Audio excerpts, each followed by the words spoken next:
The Lead.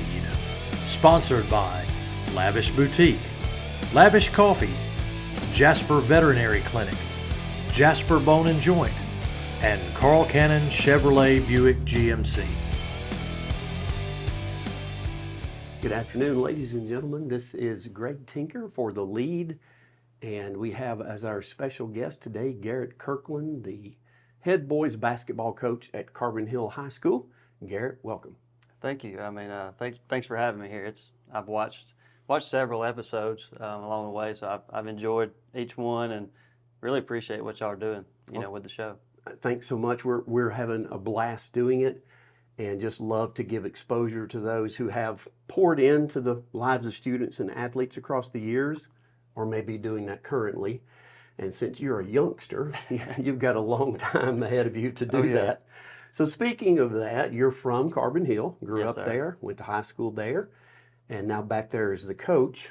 But let's talk first of all about growing up in the community, playing sports there, and maybe a highlight or two from your career as an athlete at Carbon Hill. Yeah, it was really enjoyed growing up in Carbon Hill.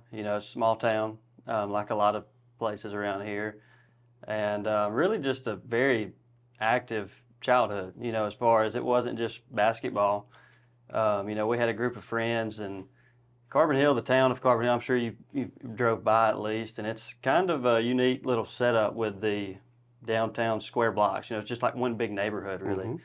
And so all of us, riding our bikes, playing ball, basketball, baseball, football, swimming, riding our bikes to the pool, hitting each other's houses up, just playing a lot of sports, really, and just being active. And so we had a group of friends, probably 5 or 10 of us, and there was a church that had a basketball court there, and so we spent a lot of hours at that basketball court, and I actually drive past it on my way home now, and it's pretty cool, seeing some younger kids back out there and playing interested in basketball again. So it's great. It was great growing up in Carbon Hill. Well, yeah, I have a long history with Carbon Hill. I'm so old that I played the county tournament when I was a junior. Was at the Blue Court in Carbon Hill. Those rubberized surfaces were all the rage in the late 70s and early 80s. And so, yeah, I have a long history there, a lot of good friends. Actually was, if you want to say, recruited by Coach Hanley. When I was in 9th grade at Red Mill, he came to see me and said, hey, we'd love for you to come to Carbon Hill. And then I played men's slow pitch softball there on the old field just below down below the hill. And so I have a long, long history of Carbon Hill. There's still great friends and others that are there now playing sports. And so I'm pretty familiar. Yeah. And it's interesting. You said that about the old hill and old school. That's actually where I live now. We purchased the old high school property back years ago and have a residence on the property. And we've renovated the old gym and done a few things. And so it's pretty cool that you've played there, and now that's where we still do several things. They have a men's league there and play a lot of pickup basketball for the young kids and stuff up there now. That's very exciting. I knew that it had been turned into a residence, but didn't know you were there. Yeah. Well, how about that? So with instant connection. I might have to come. I won't be doing any running around, but I might take a shot or two just for nostalgia's sake. Yeah. So during that time, is there a highlight that you have from your athletic career? Because you had an opportunity from there to go on and play college basketball at Cumberland University, but what one or two things kind of stick out? Yes, I've actually, like, my dad came to Carbon Hill to coach. He was the girls' coach for a few years when I was young. So I've been a part of the program honestly since about the 5th grade, and riding the bus rides to the games, on the bench, water boy, ball boy, at practice, that kind of stuff, and played for Coach Robert Epps. He's been one of my mentors along the way, and a lot of people don't really understand what Coach Epps did for basketball at Carbon Hill, but when he got there, I think it was an 87 game losing streak. When he took the job at Carbon Hill, they hadn't won a game in, I believe, 3 seasons. And he broke that streak, of course, And then later on, we went to 2 Final Fours. In my junior year, we played for a state championship. So that would probably be, going from where the program was as when I was young to playing for a state championship my junior season, and then moving up to 4A my senior year, and made it back to the regional tournament and had back-to-back 20-plus win seasons. So it was that was a highlight for sure. So that gave you an opportunity then to play at the next level, which growing up, I know I did, and a lot of younger athletes have this dream of playing at the collegiate level, and you got to do that. So what was that like at Cumberland? Talk some about that. Yes, you know, as I played in high school, actually, you know, like you said, you always kind of have that dream of getting a chance to play at the next level, and didn't have a whole lot of chances, honestly. You know, I mean, I had to come down to a few schools, and really just looking to see what the campus was like, how far it was from home, what the coaches, you know, were like. And I wasn't super familiar with the recruiting process. Coach Epps helped me along the way some, and my parents, but we chose to go to Cumberland University, and Coach Epps had a connection with the coach there from, I think, back in the 80s, you know, coaching college against him and that kind of thing. And so went on a visit. I actually had a visit scheduled to go down to Mobile at Spring Hill College the next week, and I got to Cumberland, enjoyed it, and actually signed my scholarship that next week and didn't go anywhere else. So that was really one of my few options, and that's the one I chose, and it was a great So for those who don't know, where is Cumberland? It is in Lebanon, Tennessee, just suburbs of Nashville. So it's right there in the Middle Tennessee area. It's growing a lot, you know, very popular place right now. And it's a great small town, or I say small town. It was bigger city for me, but a lot of my teammates, they thought of it as small town, and they didn't really understand what small town was. Sure. Well, I went to Trevecca, and I'm familiar with Lebanon, but when I was in Nashville back in the 80s, it was just beginning the expansion, and so now Lebanon and a lot of other of those towns have become part of metropolitan Nashville. Yeah, Trevecca and Cumberland were, I think, big rivals for years back in the day. But yeah, I really enjoyed it. Enjoyed my time up there at Cumberland University, and I actually met my assistant coach. He was one of my assistant coach now was one of my teammates at Cumberland. So that was kind of cool to get to coach with him now. Anything stand out in those 4 years that you take away from it? I know a lot of people say, you know, it's just about the relationships really as much as anything. It is. You know, that's kind of the thing I miss the most probably is just, you know, it's a grind as far as on the road, practice, film, workouts, you know, treatment, school. It's a lot of, you know, things going on, but in the time it's, you know, it seems so hard, and it is hard. You know, you see a lot of people that don't make it 4 years. But I miss it. You know, when it's over, you kind of look back and the bus rides and practice and in the locker room, and really a lot of the things I try to, you know, make sure our guys at Carbon Hill experience those things, you know, whether it's redoing the locker room or just creating an atmosphere they want to be a part of in that, you know, that aspect. Sure. That's the thing that really stands out the most, just the guys and the diversity. You know, growing up in Carbon Hill, and you kind of grow up with these, you know, certain type of people, and then you're in college and you're playing with guys from Germany and overseas and Chicago, Los Angeles, just all over the country and world. So it was cool getting to be a part of that. So you graduate and you have an opportunity to come back home, and so head basketball coach at a very young age. Was that intimidating? You know, it was. I didn't really know any better at the time, coming fresh out of college like that. Actually, the whole time I was in high school, I really thought I wanted to be a college coach.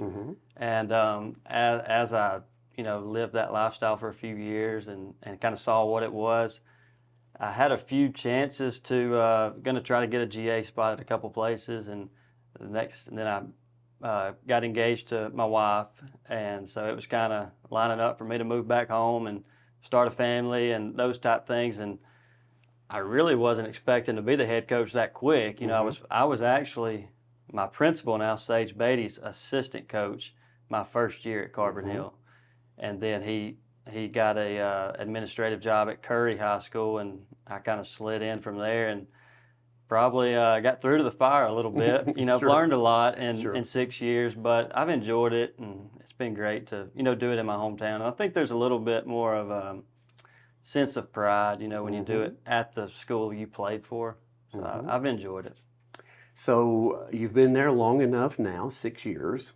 We were talking about this beforehand, that when I started as a 22-year-old here in the Jasper City school system as a basketball coach, and people would say, well, Coach Tinker, what's your coaching philosophy? And I was like, I don't have any idea. What does that mean? I just want them to learn how to dribble and pass and shoot and play a little defense. But as you go along, you develop that. So now you've been there long enough to kind of develop Coach Kirkland's philosophy when kids come to you. I guess at 7th grade, you're involved all the way down to 7th grade, I suspect. And so what is it that they know, the word's out, that if you're going to play for Coach Kirkland, this is what he expects, this is his philosophy? Yeah, and that's cool you said that, and the fact that I did start really young. So like I told you before the show, our philosophy as a program and as a coach has changed, you know, pretty much a 180 from where I started, actually. And now we've always been defensive minded. Like, that was one of the things I always stressed, you know, from the time I got the job, was we're going to play defense and we're going to compete.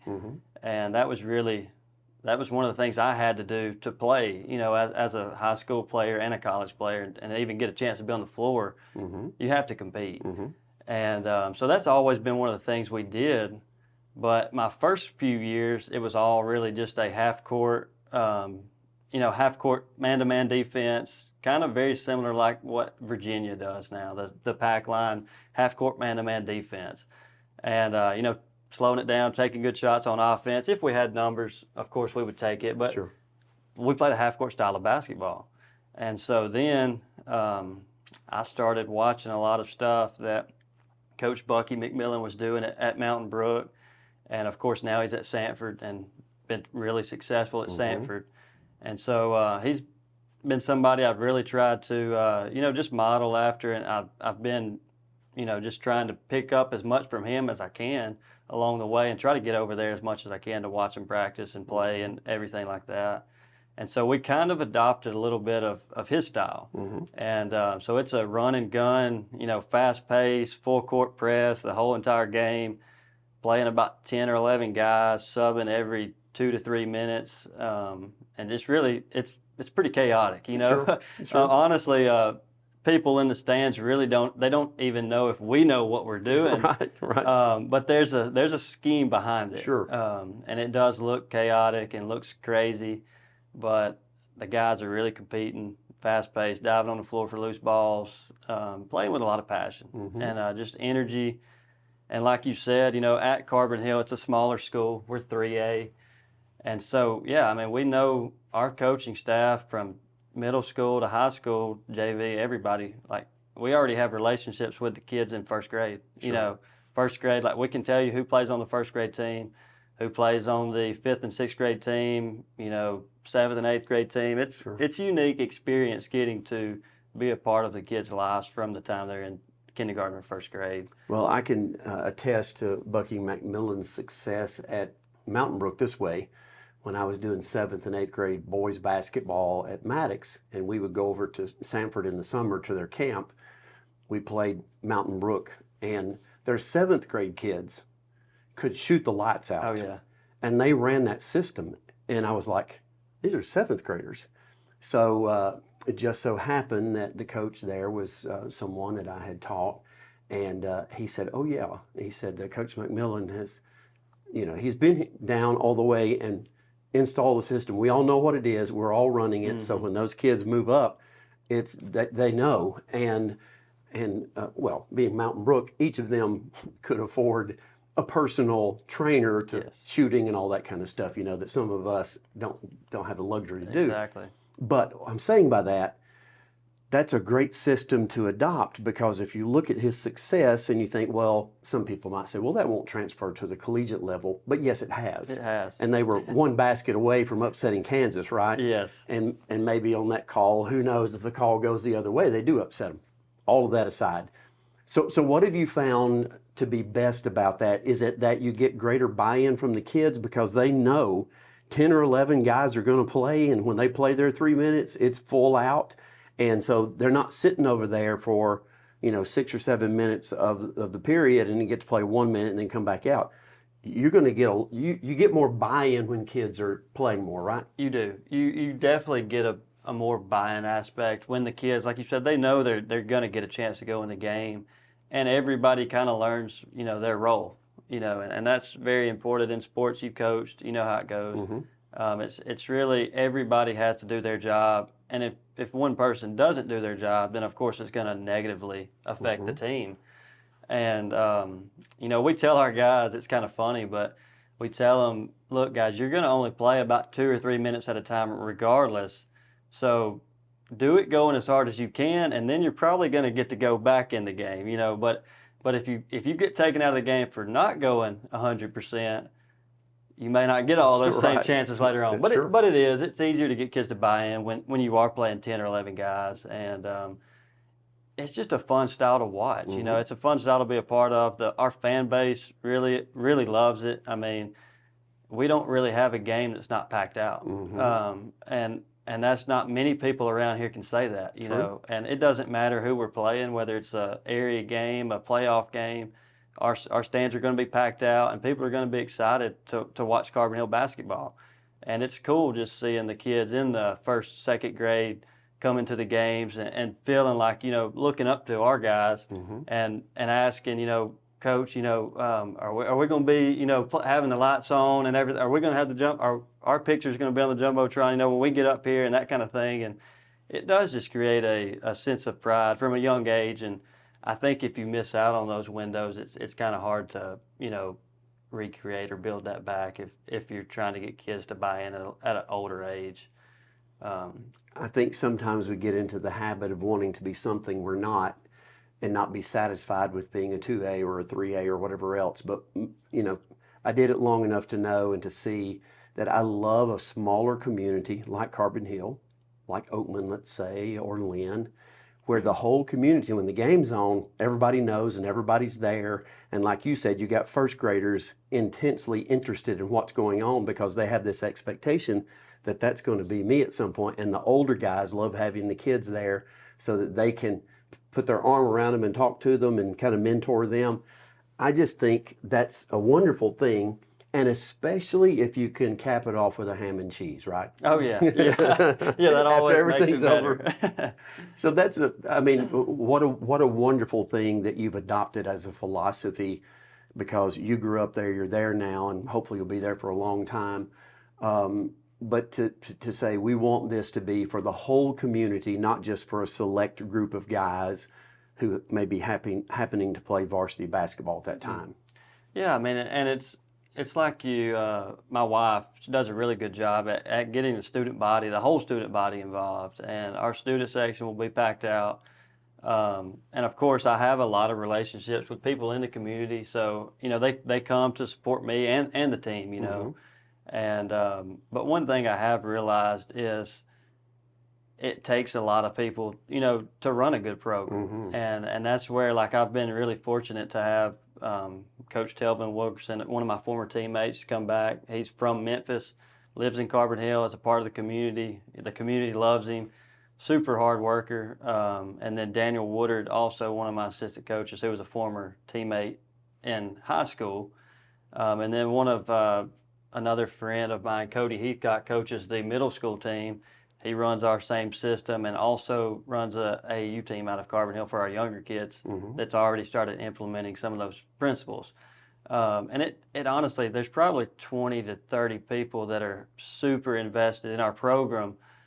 And if one of those people doesn't, do their job, then it's going to hurt our team. Mm-hmm. And so there's a lot of people, pushing the same direction for us to be successful. Sure. And it's not just the head coach. I know it's easy to say, man, Coach, you're doing a great job there or whatever, but there's 30 of us at least, Sure. not counting all the players we have that are really the ones doing the work. I just get to be a part of it. Well, success never happens in a vacuum. It happens when a lot of people come together. but there has to be leadership to make that happen. So even though you recognize that it's not just you, there does have to be somebody giving a direction to that and inviting other people to be a part of that. And the fact that you've been able to do that, again, at such a young age is a wonderful thing. And so I applaud that and say, keep it up. Yeah, thank you. And one more thing I want to add to that is, coaching is one of those jobs where a lot of people are judged off just the success of wins and losses. Mm-hmm. And you see coaches sometimes who may get fired or whatever, terminated from a job, and they didn't have good assistant coaches. They weren't able to get good assistant coaches. The community didn't back them up. Administration didn't do their part. Whatever it is, student body. There's so many people that's involved, and it's kind of, it's bad for the person that could possibly lose a job mm-hmm. because they didn't have that. Sure. And I know, like you said, it's part of as a leader, you got to try to create that, and but you also have to be put in a good situation. And that's why I'm super appreciative of our administration and our community, my wife, our staff members, just everybody that's behind the scenes working to push it that way. And like I said, back to my philosophy, a lot of times you see coaches who they may be a good X and O coach, but their kids aren't competing, diving on the floor, playing with passion, celebrating other teammates' success, and people would watch them run some fancy play and think, man, that's a great coach, and then the other flip side of that, you may have a guy that doesn't run great plays on offense or defense, whatever, but his kids are competing. They're playing unselfish. They're playing with passion. They're celebrating their teammates' success. And they would look at him and say he's not a great coach because he doesn't run the perfect play or whatever it may mm-hmm. be. I just think that's funny that people look at it like that. But sure. Well, when you can kind of get a combination of both, that's what you're aiming at. But if it does come down to one versus the other, you'd much rather have a coach that is invested in his kids and they're invested in him. And as the old saying goes, they would kill for each other kind of thing, in that regard. So, so I know this is a difficult question here in terms of highlights over those 6 years, 5 years as the head coach now. But if something jumps to the top, what would you say? I would. That's tough. Yeah, it is. There's a lot of highlights sure. in it. We've been lucky enough the last couple of years to have a little more success as far as the wins and losses that go. But probably this past year playing at the regional tournament at Wallace State, and we've got 2 opportunities in the last 4 years to go to the regional tournament, and a lot of kids don't get that chance to mm-hmm. play, at the regional tournament or the state tournament, and just getting to be a part of that, and those kids, played in the bigger arena in front of a lot more people. I think that was fun. Probably winning the county championship back-to-back years has been fun too, but really one of the years that stands out to me was, I guess it was our second year at Carbon Hill, and we lost a lot of seniors from the previous year and didn't have as much talent, but I felt like we reached closer to our potential. Mm-hmm. And sometimes your potential may be, in high school you can't recruit, right. So some years your potential may be 10 wins. Yeah. And if you get to 9, that's a pretty good year, Sure. Some years your potential may be 25, and you get to 15, they would think, well, you had a better season, you won 15 games, but of course you didn't reach your potential of the team. So, but making it to Wallace and playing there, and the team that actually beat us went on and played for a state championship, and just to let our guys know how close they are to making it, to Birmingham and a Final Four and that level, I think it was rewarding for our team and program. Well, it's something that they can then build on, and the guys coming behind them, they know what it takes to get there and can encourage them to work hard because, if we all want to get there together, it takes all of us working that way to get there. So I think that's one of the big advantages of that, not just the enjoyment of getting to do that, but then having that mindset of, okay, this is how hard we have to work to get there. And if we want to advance to the next level, then we got to outwork the other folks. And that sort of builds into the philosophy you're trying to instill. Yes. Yeah, just battling, and we try to put them in adversity at practice, and I feel like sometimes you put kids in a situation and they don't really know. I mean, we usually have about 1 or 2 practices a year where probably half of our team almost quits. You know, it's to that point. And but after they go through those, you know, situations and you don't really know if you can make it. I mean, they're literally to the point where they don't know if they can do it. Sure. And then they do it. And so I think going through those adverse situations, they help prepare you for, you know, later on hard times, whether it's in a game or just in life in general. Sure. And then once you know, get put in another tough situation, you kind of have that prior history to go back to push you over the hump, you know. Yeah. So. I used to say in those kinds of practices sometimes, and kids were, you know, they'd worked hard and we were worn out at the end of practice. And then I'd have them line up. We're going to run even after that. And one of my lines was, "You're not going to die. You're not going to die." Or maybe I would say sometimes, "Well, maybe I picked the wrong people. Maybe this isn't the right people. Maybe I picked the wrong," you know, whatever those kinds of things are to motivate. And when they do make it, like you're saying, and then you see them years later, and you'll know this. I've had the advantage of that, having been here a long time, where you have a player come back years later and say, "Coach, you know, you pushed us really hard, but I want you to know how important that was as I began getting out on my own and a wife and a child and that kind of thing. And I realized that those lessons I learned then have helped me push through hard things now." Yes. Because there's going to be a lot harder things in life than a basketball practice, Sure, for sure. No doubt, no doubt. Well, talk a little bit about your family. You've mentioned your wife, but give us a little bit about your family, as many of those as you want to mention, because you got to have good family support if you're going to be successful. Yes, no doubt about it. And like I was saying earlier, you know, at Carbon Hill, my dad, he's coached at Carbon Hill. He still teaches at Carbon Hill. And as you go through, tell us their names. Scott Kirkland, my dad, still teaches at the high school and works there.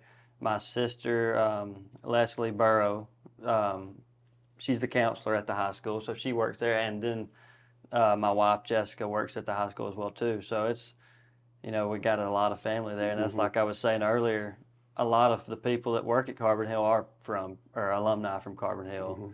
But, well, Jess actually graduated from Walker High School, but she's Carbon Hill now. Sure, yeah. Right. She wears the blue and white now, right? Yes. But it's nice to just have all my family right there together in Carbon Hill in the same building. And of course, you know, me and my wife have a young son that's about to be 4 years old. So, you know, a lot of his name. His name's Langston. And so a lot of late nights at games and practices, and they help keep up with him. And, you know, now he thinks he runs the place. You know, he knows all the guys' names, and he's up in the stands with other high school students. And so it's just fun to watch him grow up in the gym, and similar to the way I did growing up. But, yeah, just it's great. So we'll end with this. So you're looking ahead now, and give us kind of a forecast of, you don't have to tell all the kids that are coming back or that kind of thing, but just as you've done this and now you're having a better grasp of, okay, as you said a moment ago, sometimes you look at a team and you say, if we win 10 games, we really have done something. And then the next time, well, if we need to, this team could win 25. So as you're looking ahead, give us a forecast of the future of Carbon Hill basketball. Yes. You know, I think we won 25 games this past year, won close to right at 50 games in the last 2 seasons, and just about got everybody coming back next year, and have a. Nobody entered the portal. No one's entered the portal yet. That's crazy, but it's real at high school. So, and we've got a really good 8th grade group coming up too. We actually had an 8th grader on varsity this year, Keegan Keaton, who's going to be already is a good player, but going to be a great player if he keeps, you know, progressing the way he is. And then we'll also have 8 seniors next year. So, you know, have a chance to probably win a lot of games again. Our schedule is going to be a little harder. We know it's pretty much completed now, and we're going to play at Hoover, going over there to play at Scotty's place for Christmas, going up to Holly Pond for Thanksgiving. So got a few other games, a lot of higher classification schools that we play. Honestly, out of 25 wins last year, outside the area, all the schools we play are just about higher classification.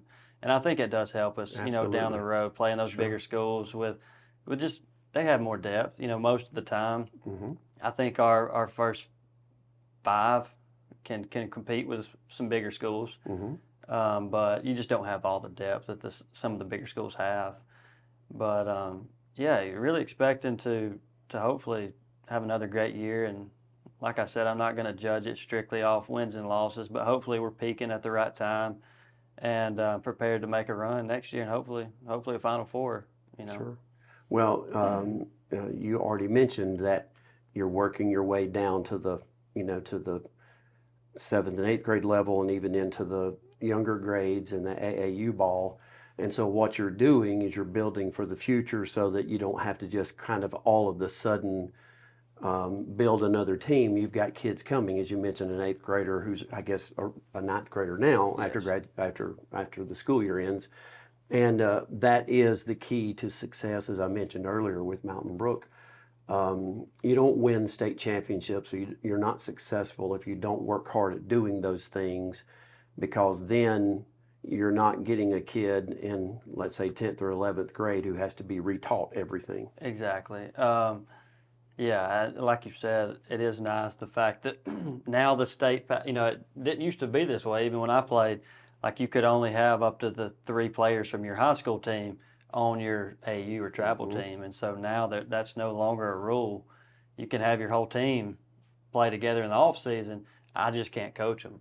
And so that's kind of what we've tried to create, you know, in Carbon Hill. And now our guys are getting a chance to play just about year round with each other.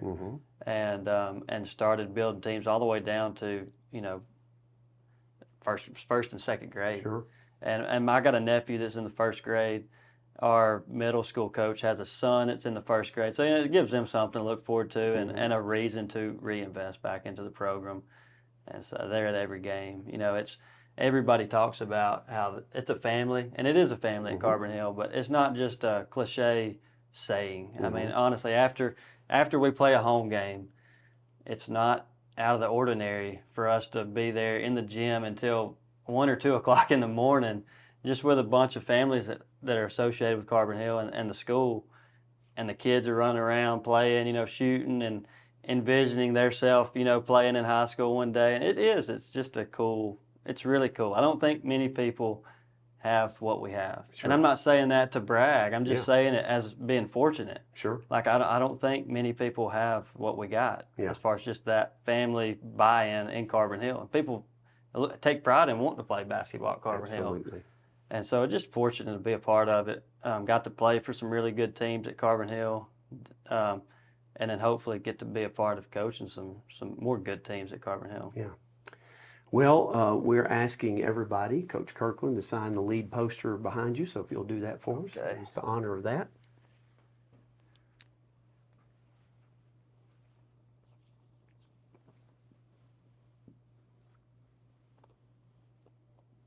While he's doing that, I will mention that the new edition of 78 Magazine is on the magazine stands or counters all over the place, and they're always free to a good home. So make sure that you look for the latest edition of 78 Magazine in your area. And if you don't know where that is, you can get on the website and find out and learn where that is and pick up a copy. Well, Coach Kirkland, it's been such an honor to have you today. I'm excited listening to you because I can see it in your countenance, I can hear it in your voice, that you're enjoying what you're doing, you're excited about it, and I know that Carbon Hill has rallied around you, and I can just foresee that happening for a long number of years. And I tell you what, you don't even have to bribe people with a free ham and cheese to come. They show up anyway, don't they? Which is an exciting thing. And so be sure and say hello to Jessica for me. She's one of my former students. I have a very warm place in my heart for her. Such a lovely young lady when she came through Maddox, and now your wife and a mom. And I have high regard for her and for her family. And so that's a wonderful thing as well. And I'm going to do my best, although I do the Jasper games on local TV for the home games, but I'm going to do my best to get up to the hill and yeah. see some Carbon Hill games. I know you're not on the hill anymore, but Yeah. you know, you found a different place along the interstate there, but still called the hill, right? It is. It is. So I'm going to try to get by there and see a couple of games this season because I'm excited. You've gotten me excited about it. So That's the plan. I've got to show up and see you guys play. So man, thanks for being here today. It's been such an honor. Thank you. Thank you for having me on. Well, you be like me, and when the basketball season rolls around, you make your way to Carbon Hill and see Coach Kirkland's Bulldogs play basketball this upcoming season. I know you'll enjoy it like I'm going to. So this is Greg Tinker for The Lead saying good afternoon. The Lead, sponsored by Lavish Boutique, Lavish Coffee, Jasper Veterinary Clinic, Jasper Bone and Joint, and Carl Cannon Chevrolet Buick GMC.